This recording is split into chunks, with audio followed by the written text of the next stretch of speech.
nerds! Welcome to History Nerds United podcast. I'm your head nerd, Brendan. Today, author Giles Tremlett. Fantastic conversation. You're going to hear a British accent, but this man has become a full-on Spaniard. He has written España, a short history of Spain. Fantastic book. Goes over a lot of stuff in a very short period of time. Highly recommend it. Giles is very interesting. He's got some great anecdotes, and let's get to them. I'm going to shut up. Let's talk with Giles right now. And here we are with author Giles Tremlett. Giles, thank you so much for coming on today. My pleasure. I'm here in Spain, so we've got a bit of a difference in the timings, but it's good to be talking to you. Well, I want to jump to something first. We're going to talk about your new book, España. Loved it. I was doing my research. I saw on Twitter that there was a fantastic idea that you retweeted. The first book of yours that I read was Catherine of Aragon. And you retweeted somebody saying this needs to be a miniseries just about her. I just want to say on record, I need to see that show because I didn't get enough of her in The Tudors from back in the day. Well, actually, that tweet was pretty good because she's always this kind of secondary character, this kind of mousy, Spanish, pious Catholic who had away of the rest of the story. Whereas, in fact, she shapes the whole story. She lasted 3 times as long, I think, as the other 5 wives together. And, if it wasn't for her refusing to divorce Henry VIII, we wouldn't have had a lot of the palaver we've had these days with the death of the Queen, the new king, who's head of the church. Why is he head of the church? Because Catherine of Aragon refused to divorce Henry VIII all those years ago when we had our first Brexit. Which I find really funny. We remember Henry VIII and all of that stuff. But she was beloved in England at the time. And I think a lot of people forget that. Like, she had a lot of fans back in the day. Yeah, well, I mean, she was tradition, really, whereas Henry VIII was revolution. It doesn't look like it these days, where Henry VIII is sort of, the standard British interest in history, as I always say, is stick Henry VIII in the cockpit of a Spitfire and make him fly around in World War II. And you sort of just about summed up what most British people like about history, the Tudors and the Second World War. She's the key person, and you're absolutely right. We do need a series, which is why I'm about to set up a production company with someone. If, any of your listeners want to invest, we're easy to get hold of. It'll make millions, I'm sure of it. Well, jumping back to a little bit of background on you. So you're living in Spain right now, but I think people might be able to pick up a slight British accent. But you've lived a lot of different places. Can you talk about that a little bit growing up? And I mean, how many countries? It was like 5 or something. Yeah, I sort of lost track, actually, after a while. My father was military. And back then, the British Army, what was the saying? See the world and kill people, I think was the sort of what they had on the T-shirts, which was pretty cynical. But anyway, there was a lot of sort of traveling around the world. And I kind of thought that's what I'd do for the whole of my life. I went to college in Britain at Oxford, and then I left and I thought, okay, I'm setting off now. And I went to live in Barcelona for a while. Then I went to live in Lisbon for a while.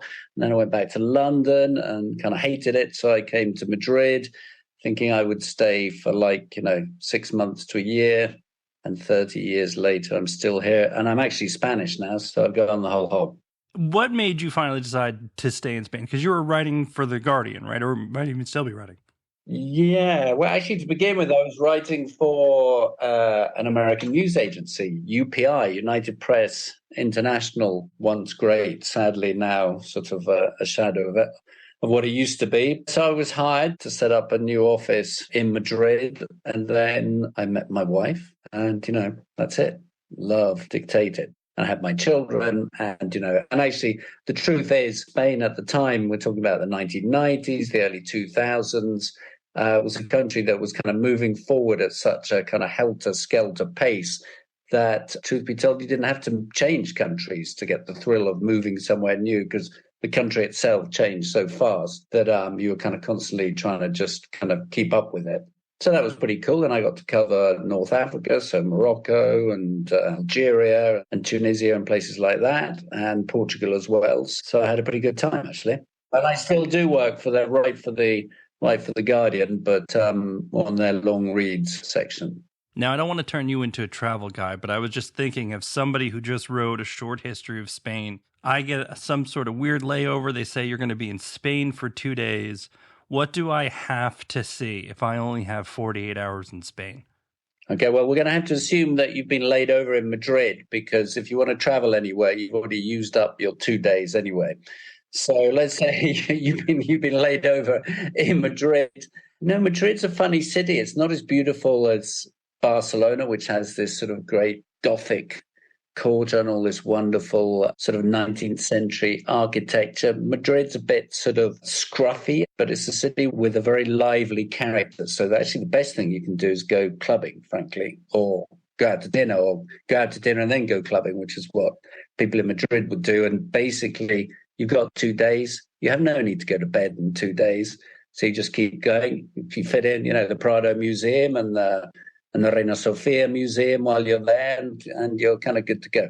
Oh, clubbing. I'm too old for it. I want to go to sleep right now, you just mentioning it. My eldest brother actually just visited Spain, and I remember you mentioning Barcelona. Barcelona was magnificent to him. He's still talking about it, that, if he's only got one more trip, he's going to go back to Spain, go back to Barcelona. I mean, it was really, for him, damn near enchanting, and he's not effusive about a lot of things. But Spain, he absolutely was. Good. Now, how many years for you did it take before your Spanish was really good, that you felt like it's as good as somebody who was born there? Well, it probably still isn't, to tell you the truth. I mean, I was one of those people, I was kind of good at languages at school, so they made me take all the exams early so that I didn't have to do them anymore, as if languages were kind of waste of time. And so it was only in my 20s that I decided, hang on, I don't actually speak any languages. I did my French exams when I was 14 and Latin at 15.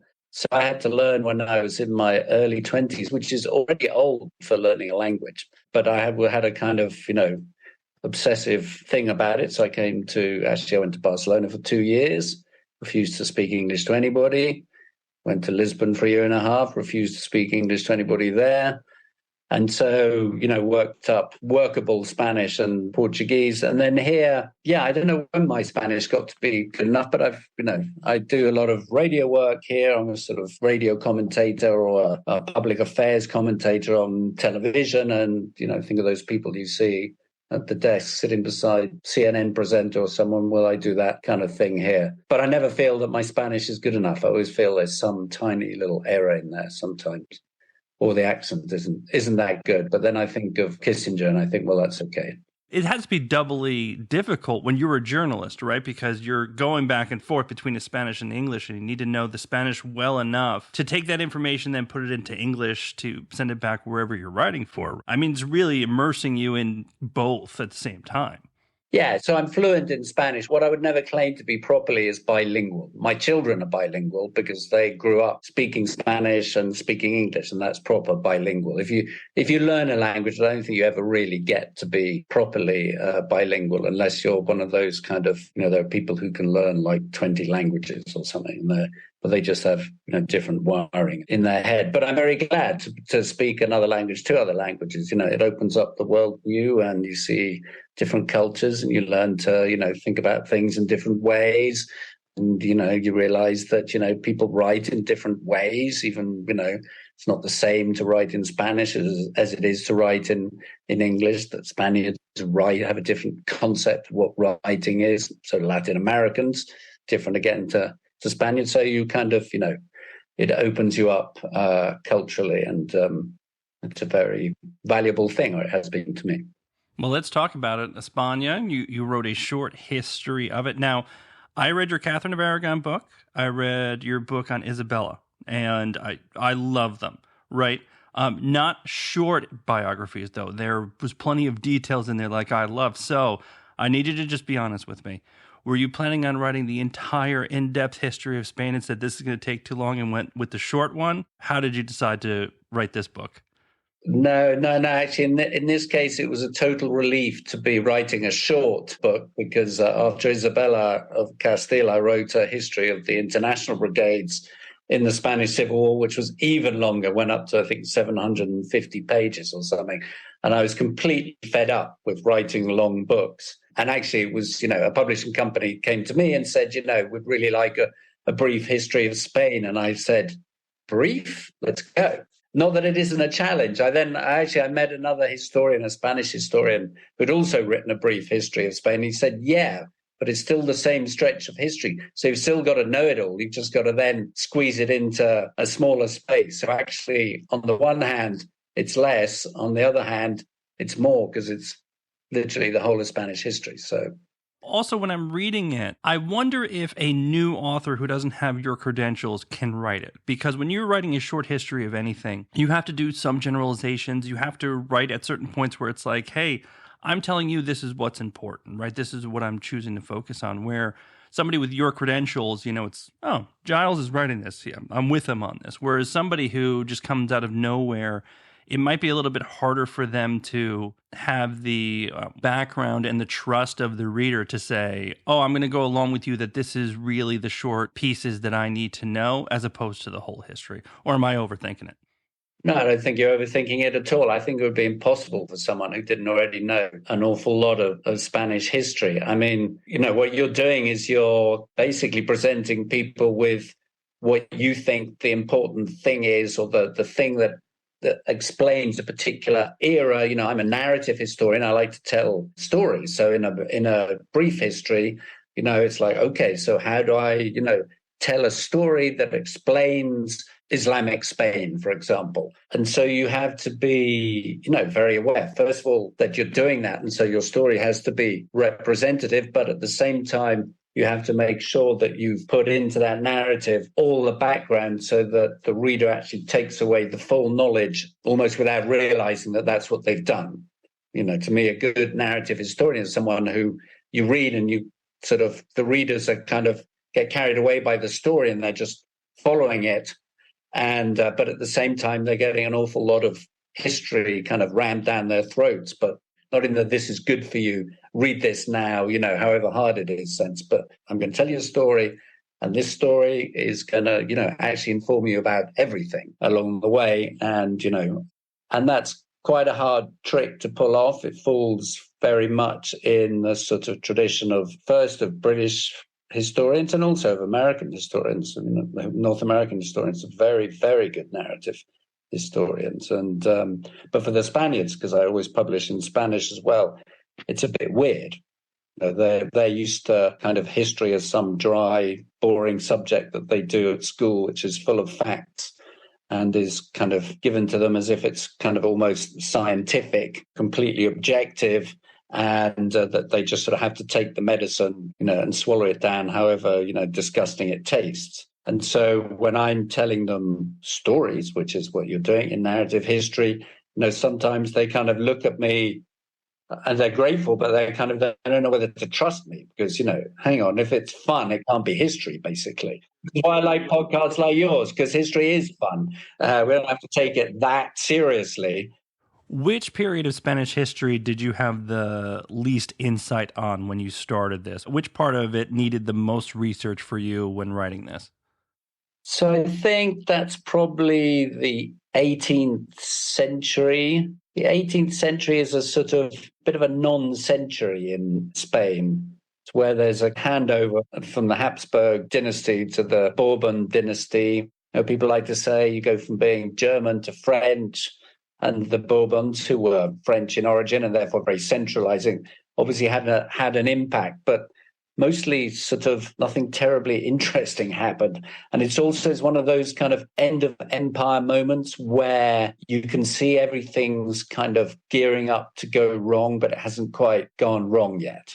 And the 19th century in Spain is full of, ghastly wars and uprisings, and everyone's killing each other, and there's lots of turmoil, and you can feel the end of empire happening, and it does happen in the 19th century with the Americans, of course, doing the final blow in 1898 and sinking the Spanish fleets off Cuba and the Philippines in, I think, 6 hours on each battle or something. It was a turkey shoot. So for me, the 18th century was difficult. And, one of those holes that I actually very much wanted to fill in. And that was one of the reasons I was glad to write a brief history, was actually to teach myself about those few little holes that I still had left that needed filling in so that I could, feel that I really had a feeling for the whole story from the beginning to the end. The eye-opening aspect for me was Spain, as we know it as a country, is relatively new when you look at a lot of Europe, that Spain didn't come together as a unified country until a little bit later than a lot of these other countries that we would talk about. And even, towards the end of the book, you kind of point out that there's still big differences between certain places in Spain. Was that something that you were pretty well aware of, or did that get highlighted when you were doing your research? So there's a massive debate about this. If a Spanish conservative was listening to you, they would be angrily denouncing you for not knowing that, Spain is the oldest nation in Europe, of course, or the oldest large nation in Europe, because when Isabel and Ferdinand got married at the end of the 15th century, something that looked a bit like modern Spain actually came into being, even though it then sort of undid itself. And so Spain actually spends an awful lot of time arguing about itself. When did this start? Because it was actually a bunch of kingdoms that kind of slowly came together. And I tend to be on the sort of late end of the scale. And I think, well, Spain didn't really come together until the beginning of the 19th century, when it was invaded by Napoleon. And suddenly all these Spaniards found something in common, which was kicking Napoleon's ass, if you want, which is, okay, we don't like these people. Let's get them out of here. And we're going to have to work together. And suddenly we're a nation, because we've got some common cause, and it's getting rid of the French. So for me, that's when Spain started.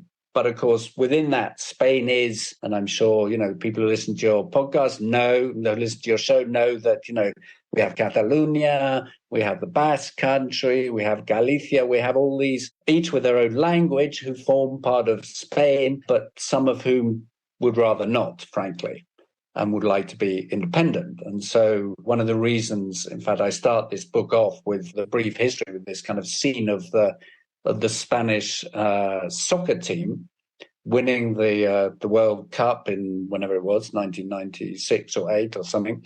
And when it comes to singing the national anthem, they have nothing to sing, because Spain has never been able to agree on the words to a national anthem, because it can't agree about its own history. And one of the things it can't agree about is when it actually came into existence, and whether it's a kind of nation of nations or a single nation. Anyway, so the long and the short of it, at sporting events, you watch everyone else is singing their national anthems, and the Spaniards are humming or whistling or whatever, because they've got a tune, they've got a melody. They don't actually have any words to sing. So all of which is a very long answer to your question. So Spain does have this kind of long history.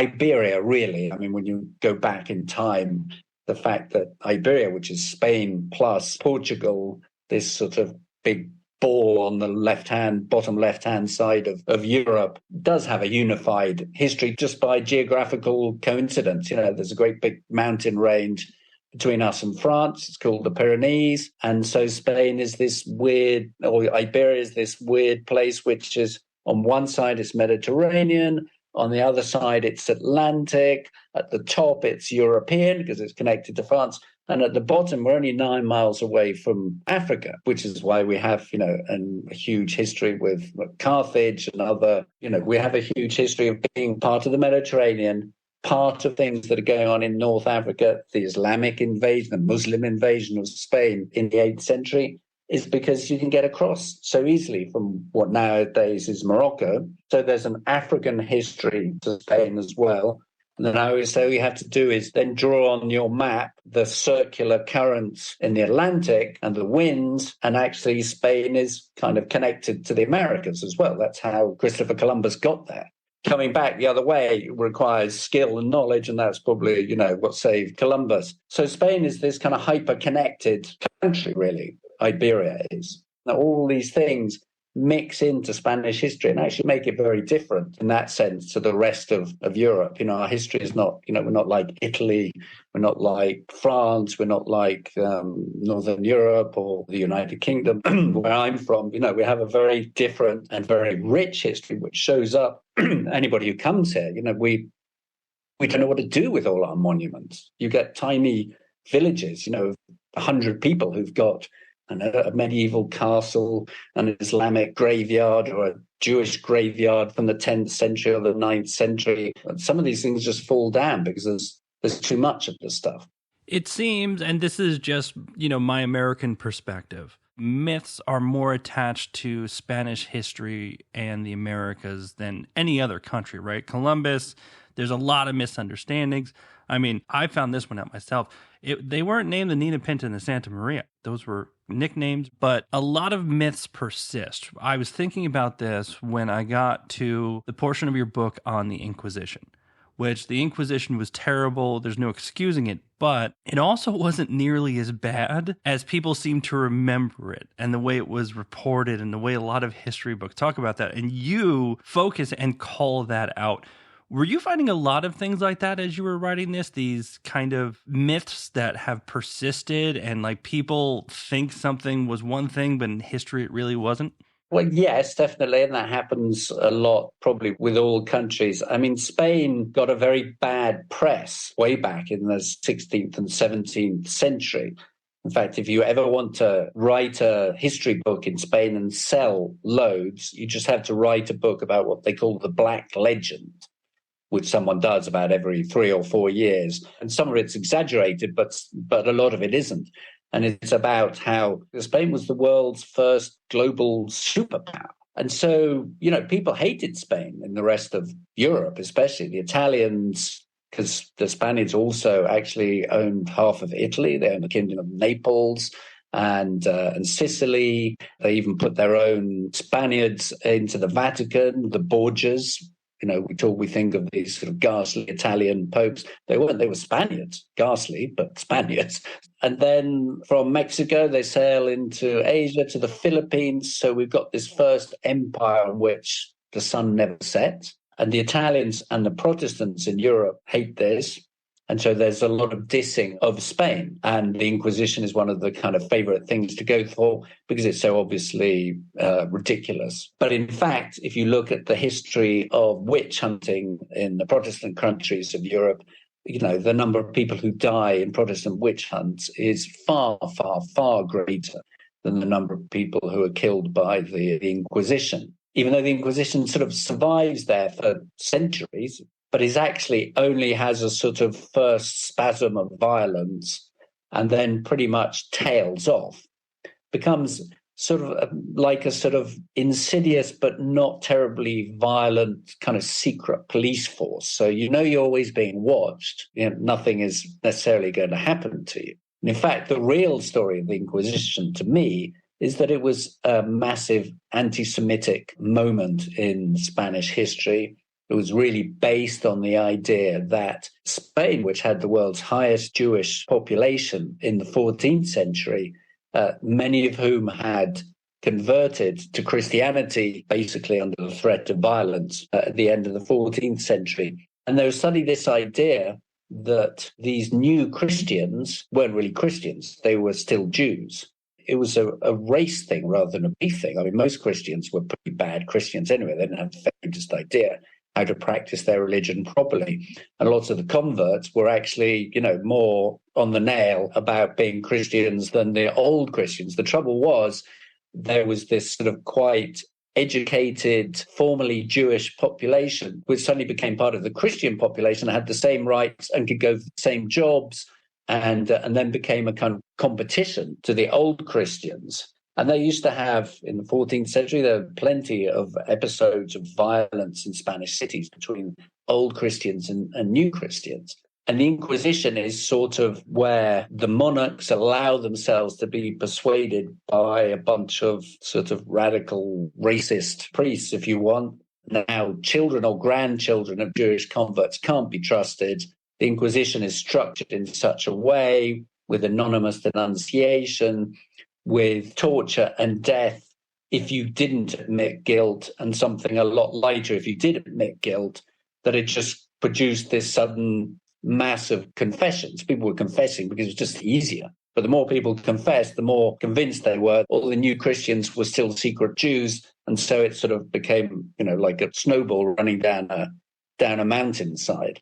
This is when Spain expels its Jews. And it's really the Inquisition. And there's the head of the Inquisition, Tomás de Torquemada, is not only the person who really sets the Inquisition going, but he's also the first person to write, and it's written out in his own hand, and it's for his own bishopric, which is Girona, the first expulsion of the Jews from Spain. And a few weeks later, the same text is signed by Isabel and Ferdinand, the monarchs, also expelling the Jews from the whole of Spain. But it's the same text. It's written by the Inquisition. So that's what the Inquisition is. It's this massive anti-Semitic organization, basically, that ensures the expulsion of the Sephardic Jews, because the Jews who leave Spain become the Sephardic Jews. And it's this sort of attempt to purify Spain, which was a very mixed country. It still had lots of Muslims and it had lots of Jews. And for visitors from the rest of Europe were often shocked by how tolerant Spain was. And this was a moment where it decided to grasp onto an idea of Christian purity, and that involved expelling the Jews, forcibly converting the Muslims at the same time, who were then later expelled anyway. And so, it's a ghastly moment, but it's sort of remembered for the wrong things. So here's the thing. The plain fact is the Inquisition, in terms of, if we're going to measure, bodies buried in the ground because of it, it was a far less violent thing than Protestant witch hunts, which, of course, Protestant witch hunts also targeted women particularly, which is another twist to that story. Now, you had to do the short history. Was there a bunch of stuff that you had to cut out? I mean, have you figured out your next book because you just had to cut a huge section out and you're like, I need to dig into this more? Or was it pretty easy to kind of streamline it? I mean, there's stuff you have to cut out everywhere. So, I mean, it's a brief history. So by definition, there's loads of stuff that you're just not going to put in there. So in that sense, it wasn't a problem at all. I love the 20th century and I also love the 15th century. So I would probably have gone into both things at greater length if I could have. But there was no room for that. But now I'm working on a biography of Franco, so that'll be plenty of the 20th century. And is it really hard, especially as a historian, you take it right up to present day. Is it hard to write the present day? Because there is so much we don't know, right? Like something is reported this week and then next week somebody says, oh, that's not actually what happened. Our bad. We just got depressed too fast.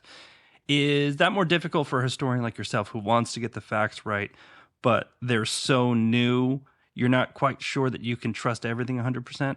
Not that you ever can as a historian, but still. Yeah, well, I mean, okay, so I'm one of those people who combine history and journalism. So I've been on both sides of that fence. I mean, there are some historians who say, anything before the 15th century is guesswork and anything from the 19th century onwards is journalism anyway. I'm not scared of the facts of the present. In fact, I quite enjoy writing them down and imagining what they will look like to people in 100 years' time or 200 years' time, because I'm also sort of wearing my historian's hat at the same time. In that sense, it wasn't difficult for me. I take a sort of slightly wicked glee, shall we say, in doing it, because I know, obviously, if journalism is the first draft of history and sort of magazine journalism is the second draft, well, brief histories that take you right up to the present are probably the third draft. But, you know a lot already. So I'm sure, in 100 years' time, someone will pin down something that's wrong. But I'm not too bothered about that. I do need to point this out. This is not something I've ever had to say about a book, but people really need to get the physical copy because it's gorgeous. Did you pick the illustration specifically, or is it a team deal? Because the book is by itself gorgeous and the illustrations are really striking and add to what you're writing. I'm glad you say that, because we had a bit of a debate about this where my publishing company, half of them really wanted to go big on illustrations. And there was a sort of another half of them who wanted to democratize the book so that it would be easily available and cheaper and not have so many illustrations in it. And there was a kind of, not a war, but a debate about, do we go big on illustrations? I love illustrations and, so much history can be told simply by a picture and, and 5 lines of text underneath. I think actually for a brief history like this, it's particularly valuable to put those things in. So I was delighted actually when they came to me and said, you can have 50 illustrations. Normally you get 16 or something for a 700-page book. So I had a lot of fun digging those out. And, I could have gone to 100 quite easily, but we had to control ourselves. But yes, very beautiful book. The maps have been extremely nicely done as well. So I'm, as a sort of item, I'm very pleased with it. And I hope readers will get that sensation as well. There's something very tactile about this book, which I guess is why you actually have to buy it physically. And then the joy of just, going back to the illustrations. These days, I'm writing something for the members of the Royal Academy of Art in London, who are having the Hispanic Society of New York is sending over a lot of its stuff for an exhibition. And it's fun to write around art because you know that the people already have another level of experience, or they're having that level of experience at the same time as they're reading what you're writing, and you can play against the pictures as you're writing. And so the kind of the level of understanding ratchets up pretty quickly. So it's a very beautiful book. I'm very pleased with my publishers. And generally, for me, it's not hard to talk me into buying a physical book. I'm a purist. Call me a nerd that loves having the physical book anyway. But I think in this case, the first half of the people who are arguing, I think, are right. It takes it to another level. And especially with how you talk about these different pieces of Spain, physically seeing a map so that you can understand where these places are and how they interact, it adds a lot more to the narrative and put something in your brain that you can actually see. Yeah, exactly. And for me, one of the sort of most interesting things is to see maps of Spanish North America and look at it and go, wow, okay. So I thought, it was all about the British and the indigenous people of North America. And when you look at the map like this, you say, hang on, the United States especially has, a deep past with Spain. It has a deep Hispanic history. It has nothing to do with recent immigration, with Puerto Rico, it goes all the way back to before the founding of the country itself. And I think that, to me, that's very interesting. And I want to read a lot more. And it sounds like there's still some Spanish people that are kind of upset they couldn't hold on. And it would have been a lot of money today. Some people are. I mean, I actually think Spain's done very well since its dictator died in 1975, because I'm British as well, and I can see what's happening to the United Kingdom at the moment, which to me is sort of in a full phase of disintegration. And just how difficult it is to get over having had an empire. Decline is something that's very, very difficult to get to deal with. And Spain basically managed that in 1975. Franco is like the dictatorship of which lasts from 1936 or 39, depending where you are, until he dies in his bed in 1975. Is like the dying moments of an imperial body, if you want, where Spain finally sort of almost humiliates itself, first by having a civil war, then by having a dictator who nobody really feels any great affection for nowadays. And it's like, okay, we finally got rid of the idea that we are an exceptional race whose job is to go out and rule the world and spread our values and spread our religion and show the world how to behave. No, we're not. We're as ordinary as anybody else, and we just got to get on with it. And ever since Spaniards took that attitude, life in Spain has got a whole lot better. The previous 2 centuries were a disaster. The last half century has been fantastic with its ups and downs, but, basically fantastic. Well, last question for you, Giles. And we touched on this a little bit, right? For a lot of people, even America too, history is that boring thing that you were taught over and over again in school. And now people say, I don't read history, right? Like I'm not in school anymore. I don't need to do it. It's boring. If one of those people was said to you, why should I read España? What would you respond?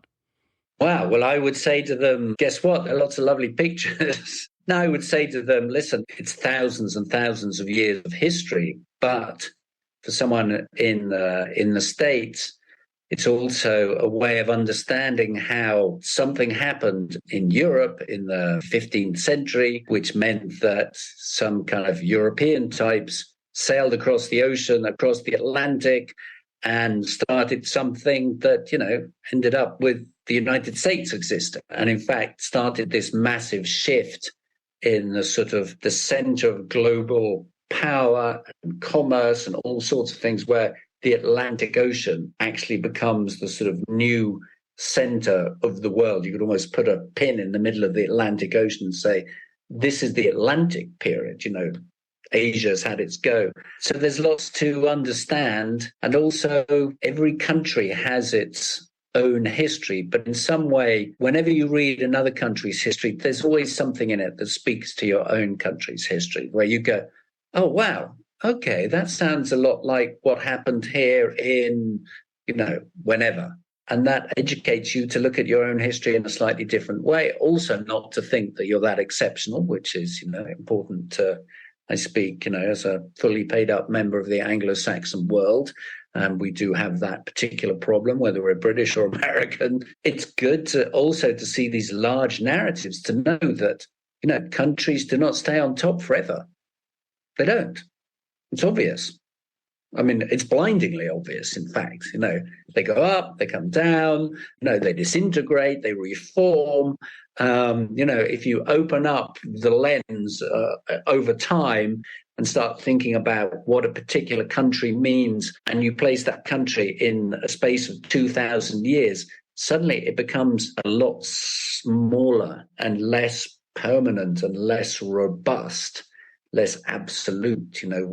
We're born into cultures and we think they're eternal, but they're not, because otherwise history wouldn't exist, where everything would still be the same, So, that's why, to me, it's never, ever boring to read about history. And I think Spain is perhaps, because it's been through those moments of being absolutely, world beating and then coming down again and trying to find itself and asking itself lots of questions about what it is and how people with different religions and different races can get on and, what the way forward, every debate has been had here. And so it's the world in a microcosm, if you want.